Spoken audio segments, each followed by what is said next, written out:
All right, let's get checking the markets now. Tom Piotrowski over at CommSec. How are we looking today, Tom?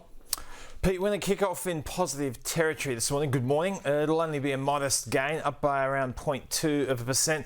But slightly more encouraging is the tone that we saw in the Northern Hemisphere because of the fact that we saw a movement lower where interest rates were concerned, both in Europe and the United States. Hopes revived somewhat after recent weeks of doubt that interest rates are not that far off. So where the US was concerned, we had the US Dow Jones finish with an improvement of just under 1%, 0.9%.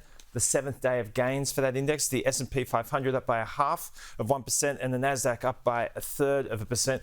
The key outcome last night, Pete, in the US was a moderation in the employment landscape. Recently, it's been marked by fewer people claiming unemployment benefits, but in the last week, that number jumped to the highest since August of 2023. So combined with that softer reading on employment last week, that has reinvigorated hopes that there'll be a rate cut in the near to medium term, the pricing now being September.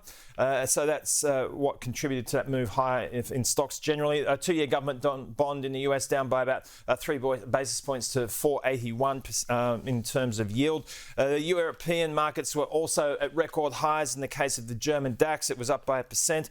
The Stock 600 index up by 0.2%. That was enough to get it into record territory. The Bank of England met last night, Pete. They didn't raise rates, but the words that were offered by bank officials last night had the pricing for a June rate cut narrowed to almost 1 in 2. So the market's very much expecting a rate cut from the European Central Bank and the Bank of England next month. This comes on the heels of the Swedish Central Bank cutting rates yesterday, Pete. So Europeans are ahead of the Americans in terms of that rate cutting outcome. And that is part of the reason why stocks did quite well in Europe. But will be kind of left behind a little bit today with that 0.2% gain. But there was an improvement in commodity prices in the last day, helped by a moderation of the US dollar. So that'll be a factor to look out for this morning where the material sector is concerned. The Aussie dollar has improved overnight thanks to a moderation in the greenback. So we're trading at around 66.2 US cents.